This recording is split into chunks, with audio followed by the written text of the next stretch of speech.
नारियों, बच्चे और बच्चियों,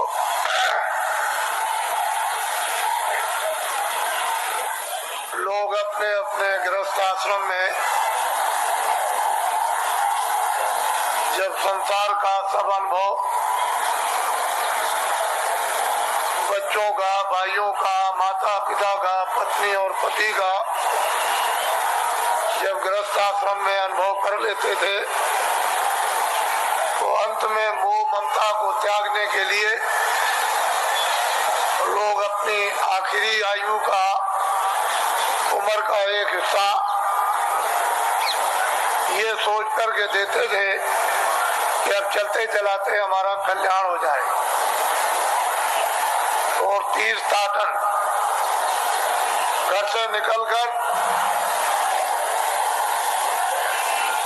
भागवत या गीता कराकर और भोज कराकर तीर्थाटन के लिए, तीर्थ यात्रा के लिए निकल पड़ते थे और ये हाथ जोड़ते थे कि हम आ गए तो आ गए, अब हमको ये समझो कि हम नहीं है। हमारा यदि समय पूरा हो जाए तो हम बीच में ही चले जाएंगे। इस तरह से लोग घर से निकलकर तीर्थों में, देवस्थान में, ऋषियों मुनियों महात्माओं के आश्रम में लोग आखिरी आयु में भ्रमण करते थे। ये आशा तोड़कर जाते थे कि अब हमको घर में वापस नहीं जाना, और रास्ते ही में उनका शरीर शांत हो जाता। प्यार ने खाया, ऐसे ही पड़ा रह गया, गड्ढे में गिर गया, किसी ने फेंक दिया, ये कुछ नहीं, घर से निकल गए और चले गए। पहले सभी आश्रमों में ये नियम था, अब ये कहा गया, अब ये बताया गया है कि गृहस्थ आश्रम में रहो और आपको सच्चा सत्संग, सच्चे महात्मा का मिलना चाहिए, जिससे सत्संग और उसके वायुमंडल में अगर यदि शरीर शांत होता है तो अपने को वो परम सौभाग्यशाली ये समझे कि मेरी आत्मा का हो गया कल्याण। मैं जो कह रहा था कि अगले साल इसमें से कितने लोग यहाँ पर जो बैठ करके सुन रहे हैं वो अगले साल यहाँ नहीं आ सकेंगे, उनका समय पूरा हो जाएगा। इससे ये मालूम होता है कि आपका समय साल से कम रह गया, इसलिए दोबारा फिर ये आपको अवसर नहीं मिलेगा, न तो आप दर्शन दे सकते हो और न आप दर्शन कर सकते हो और न आप सत्संग सुन सकते हो, क्योंकि श्वासों की पूंजी समाप्त हो जाएगी और अनमोल मनुष्य शरीर किराए के मकान से जीवात्मा को विवश और लाचार होकर के निकलना पड़ेगा। तो आपने देखा होगा, आज सुबह लाइन में खड़े हुए पूजा के लिए, न कोई बीमार है, आराम से खड़े हैं और पूजा की प्रतीक्षा में है कि हम वहां तक पहुंच जाएं और प्रसाद ले लें, और बस उतने ही में जमीन पर बैठे और शरीर छूट गया, यानी जीवात्मा शरीर से निकाल दी गई। ये जीव का बहुत ही अहोभाग्य, ऐसा अवसर जीवों को मिलता नहीं है।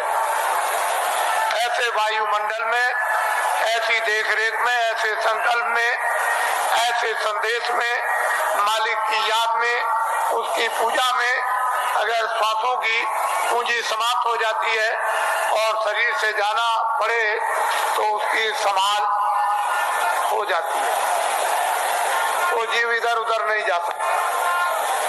महात्माओं को मालूम है ये जीव कहाँ जाएगा और इसका हिसाब किताब कहाँ पर होगा, वो पूरा उनको मालूम है।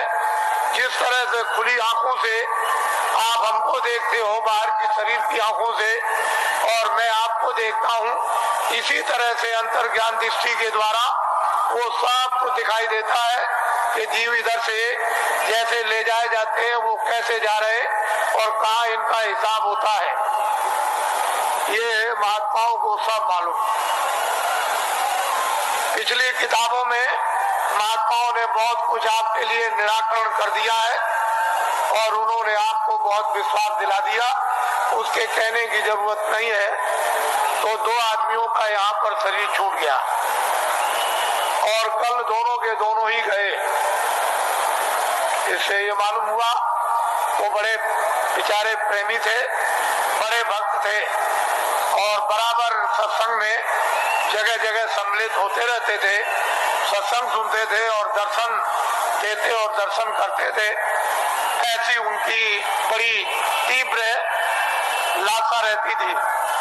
तो ऐसे लोगों का तो वैसे भी काम हो जाता है। जो नामदानी जंगल में रहते हैं, जो यहाँ सत्संग में नहीं आए, अगर उनका भी शरीर छूटता है तो उनके लिए भी इंतजाम बंदोबस्त करके रखा है कि उनकी भी जीवात्मा गड्ढे में नहीं जा सकती। उनको मालूम है कि कहाँ किस समय पर, इसके माने ये नहीं है कि आप सत्संग में बैठे हैं और आपका दर्शन कर रहे और दर्शन दे रहे और वो जंगल में जीव जो है वहां से चला गया, ऐसा नहीं।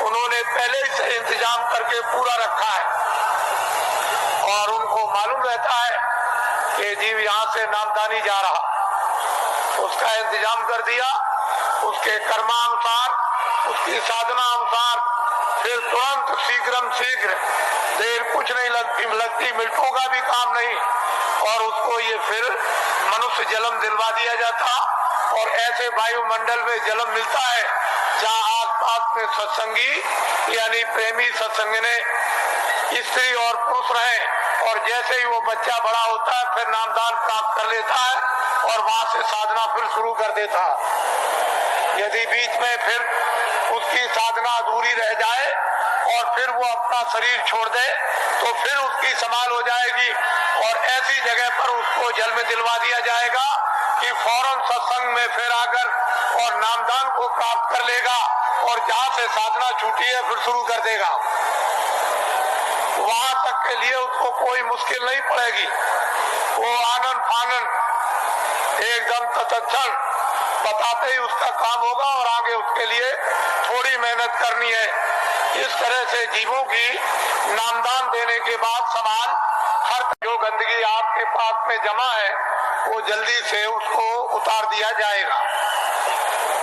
लेकिन जब आप गलती कर लोगे और तुम ये नहीं समझोगे कि मालिक देख रहा और जितने नामदान दिया है वो देख रहा, तुम उसको और मालिक को अंधा समझोगे तो वो कर्म जमा हो जाएगा और उसकी आपको सजा मिल जाएगी। फिर आप रोओगे, चिल्लाओगे। हर तरह से यानी जीवों की समान होती है। ये बहुत ऊंचा संदेश और ऊंचा विज्ञान है। ये छोटी मोटी चीज नहीं है। उनको सब मालूम है कि जीवात्माएं कैसे उतरती हैं और कैसे चढ़ती हैं और मनुष्य शरीर में कैसे डाली जाती हैं और किस तरह से निकाली जाती हैं। फिर ये किन किन योनियों में इनके जाने का हिसाब होता है और उनके तार यानी उनकी डोरियां किस किस तरह की है और कौन कौन सी डोरी किस किस योनि में, 84 में या नरकों में या भिन्न भिन्न अलग अलग नरकों में, 4 खानों में, 84 लक्षणियों में, ये महात्माओं को सब जैसे आईने के सामने खड़े हो जाओ ऐसे दिखाई देता है। लेकिन अब ये जरूर है कि जब तुम्हारी आंख खराब हो गई तो आप ऐसा समझते हो कि सब अंधे हैं, किसी के आंख होगी ही नहीं, कोई दुनिया को देखता ही नहीं होगा। लेकिन जिसके आंख है वो तो कहता है सूरज है, चंद्रमा है, ये मकान दिखाई देता है, ये जमीन दिखाई देती है। और सूर आदमी को क्या होगा, उसको क्या दिखाई देगा। इसलिए जगत अंधा हो गया है और बहरा हो गया। वो महात्माओं को पहचान नहीं पाता, समझ नहीं पाता।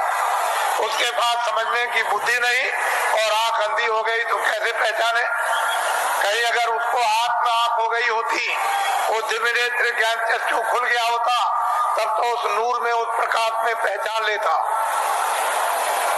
तो हिंदुओं और मुसलमानों और सिखों और ईसाइयों, ये जाति दौलत, ये जन्म जात की संपत्ति महात्मा फकीरों के पास सबकी है।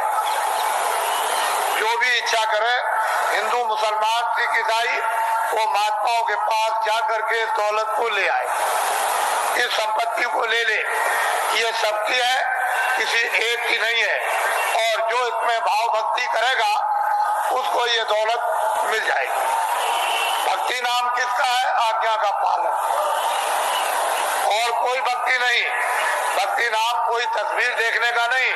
तुमने मंदिर में मूर्त देख ली तो इसका नाम भक्ति नहीं, या तुमने गाना गा लिया, कोई प्रार्थना कर ली, इसका नाम भक्ति नहीं। जो महापुरुष आदेश दे उसका तुम पालन प्यार से करो, इसको कहते हैं भक्ति। ये है भक्ति। हमने राम को नहीं देखा, हमने कृष्ण को नहीं देखा, हमने तुलसीदास को नहीं देखा, हमने मोहम्मद साहब को नहीं देखा, हमने ईसा मसीह को नहीं देखा, हमने पैगंबरों को नहीं देखा, हमने योगियों को नहीं देखा, ऋषि मुनियों को नहीं देखा, तो आप किसका पालन करोगे? रामायण समझ में आती नहीं, गीता समझ में आती नहीं, कुरान समझ में आती नहीं। अगर समझ गए होते तो रहम ना आ जाता, फिर जालिम तो नहीं रहते, हृदय में दया नहीं आ जाती, निर्दयी तो नहीं रहते। लेकिन वो तो तुम्हारी समझ में आता नहीं। तो भक्ति नाम है आदेश का पालन। जो आदेश का पालन कर लेगा वो तो महात्मा बड़े दूर के देखने वाले होते हैं। वो धीरे धीरे धीरे धीरे धीरे धीरे चारों तरफ से जाल डालकर और ऐसा तुमको फंसा लेंगे, पहले कुछ नहीं बोलेंगे, धीरे से फिर फंसा लेंगे, और जब शिकंजे में आ गए तब फिर ठीक